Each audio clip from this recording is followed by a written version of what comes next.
समय के साथ साथ एक अच्छी वीडियो पर आपको मैं स्वागत करता हूं। भारत का जो मसाला है शतक शतक से देश की खाद्य और संस्कृति में अभी तक अच्छा साथ दिया है। लौंग का तीखी गर्मी से लेकर अदरक का खुशबूदार गर्मी तक न केवल स्वादिष्ट बनाता है और गलियों को समृद्ध भी करता है, बल्कि वैश्विक व्यापार में इतिहास का आकार देने में बहुत ही बड़ी भूमिका निभाया है। इसी वीडियो में हम आज पता लगाएंगे। भारत को मसाले के लिए जाना जाता है। विभिन्न देश मसाला व्यापार में शामिल है। जब भारत में मसाला आया था और इंग्रेज का प्रभाव हम जानेंगे। तो एक कप चाय ले और मसालेदार रोमांचक पर चले।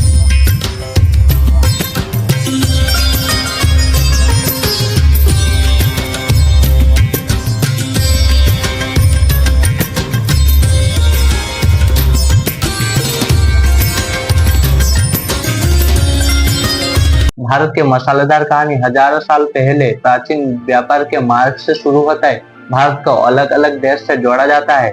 एक प्रसिद्ध नेटवर्क सिल्क रोड था जो चीन से भूमध्य सागर तक फैला हुआ था, और एक कम प्रसिद्ध भी मसाला मार्ग भी था। समुद्री मार्ग भारत का दक्षिण पूर्व एशिया, मध्य पूर्व यूरोप से शुरू होता है। काले मिर्च, दाल चीनी, जायफल जो कि इसी मसाला इसी व्यापार के सितारे हैं, जो अक्सर सोने से भी कीमती होता था। लेकिन एक मसाला सोने से भी ज्यादा कीमती है, उसी को आप यूट्यूब थंबनेल देख के जान गए होंगे, और इसी का नाम है लहसुन। लहसुन कहाँ से आया है? माना जाता है कि मध्य एशिया, मसूर, ग्रीक, रोमन जैसी प्राचीन सभ्यताओं ने इसी का कैसे इस्तेमाल किया है, और देखने को मिला है कि पिरामिड बनाने वाले मजदूरों को ताकत बढ़ाने के लिए ये लहसुन खिलाया जाता है, और इसी पिरामिड के राजाओं ने मरने के बाद इसी पिरामिड का अंदर लहसुन रखा जाता है। प्राचीन सभ्यताओं में लहसुन को भोजन से भी बढ़कर माना जाता है। एक प्राचीन लोगों के लिए दवा है, शक्ति का प्रतीक है, और कुछ समय में इसी मसाला मुद्रा के जैसे काम भी करता है। प्राचीन ग्रीक में एथलीट प्रोग्राम होता था, तब इसी लहसुन को खिलाया जाता था, जो आपके खेल समय से भी जुड़ा हुआ था। मध्यकाल एशिया के दृष्टिकोण से मध्यकाल यूरोपियों में जैसे लहसुन का भूमिका बुरे आत्मा को भगाने के लिए,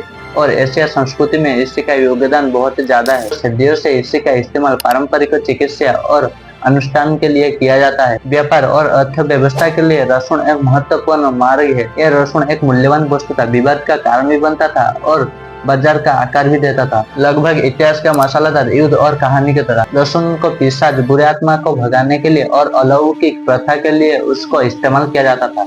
और अब चलते हैं मेन टॉपिक के अंदर। लेकिन लहसुन इस वीडियो में बहुत ही बड़ा भागीदार निभाता है।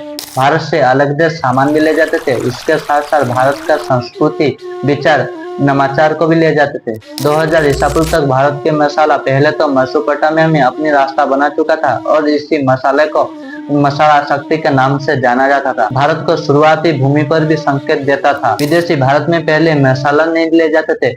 भारत एक स्रोत था जिसके लिए वो तरसते थे। भारत अपनी मसालेदार प्रतिष्ठा कैसे अर्जित किया, ये सब भूगोल और सरलता के लिए जाना जाता है। भारत का विभिन्न जलवायु, केरल का नम तटों से लेके तमिलनाडु का उपजाऊ मैदान तक, वहाँ पर मसाला उगाने के लिए एक शानदार और सही परिस्थिति था। काले मिर्च, काला सोना भी कहा जाता है। पश्चिमी घाट बहुत ही भोली भाली, जबकि दक्षिण में अदरक और इलायची देखने को मिलता है, और बहुत ही भली भाली भारत के मसालेदारों ने और गुणवत्ता वाले मसाले भी तैयार करते थे। इसी वजह से इसे भारतीय मसालों ने तटीय मार्ग और जमीनी रास्ता से लेके इसी खजाने तक पहुंचे थे। दुनिया भर में लिए गए ये नानी इतिहास के एराडूड ने 5वीं शताब्दी इतिहास में भारत के मसाले के बारे में लिखा गया। तब भी भारत का ख्याति बहुत ही वैश्विक था। ऐसे मसाले के बारे में नहीं था, ये दुनिया के बारे में और सजा करने बारे में था। भारत की महानता इतनी अनेक था कि विदेशी पतंग आग की तरह खींच के आ जाते थे, जबकि यूनानी ईसा पूर्व 4वीं शताब्दी में व्यापार शुरू कर दिए थे। रमन ने आगे बढ़ा और काल मरीच के प्रति उनका प्यार इतना बढ़ गया कि ये सैन्य से भी भुगतान करके इसको मुद्रा की तरह इस्तेमाल करते थे। बाद में यूरोपीय व्यापार ने दबदबा बनाया और नौवहन कौशल के साथ इसी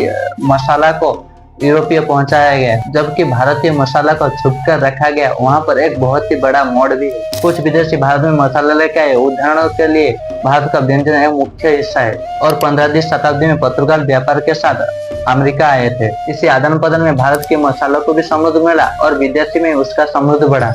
मसाले के व्यापार लेने के बारे में नहीं था, वो दो तरह का एक रास्ता था, जो कि 17वीं शताब्दी में आगे बढ़े थे इंग्रेज, और उनका आगमन भी हुआ था, और 16 मई में ईस्ट इंडिया कंपनी खुला हुआ था।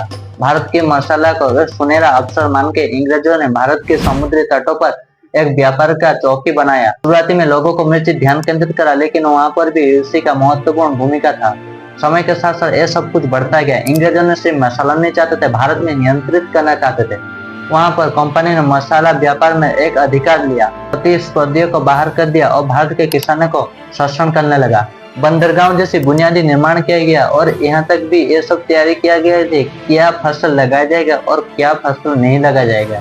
प्रवृत्ति ने भारत की अर्थनैतिक व्यवस्था और राजनीतिक व्यवस्था को एक नई रूप दिया। इसी मसालों ने नमक के साथ जुड़ के एक आपनवासिक बाजार बनाया, फिर भी भारत की मसाला परंपरा को भी जीवित रखा। मसाला के व्यापार में भारत के इतिहास में एक तानाबान गुना है, उसी ने भारत का मसाले का राजधानी बना दिया। अब भी तब आज भी बरकरार है। प्राचीन व्यापार से लेकर भारत का औपनिवेशिक व्यापार तक भारत की मसाला नवाचार और निचले पन्नी गांठने के लिए बरकरार है। विदेशी भारत में खजाने के लिए आए और कभी कभी उनका मिर्ची जैसी द्रव्य भी लेकर आए। जैसे भारत की व्यंजन कहने से काल ही बोल दिया। अंग्रेजों ने अधिकार के साथ साथ कड़ी झूठ भी छोड़ के चले गए। उन्हीं के लिए मुनाफा, कोई भारतीयों के लिए, घटनाओं के लिए स्वाद है। मसाला देश की खुशियाँ पर भी बना है। तब जब आप अगली बार मसालेदार करी का स्वाद चखोगे और मसालेदार चाय का चीखे लोगे तो याद रखना आप इतिहास के स्वाद चख रहे हो। इसी यात्रा में जुड़ने के लिए धन्यवाद। और वीडियो अच्छी लगी तो सब्सक्राइब करना और लाइक करना और शेयर भी कर देना।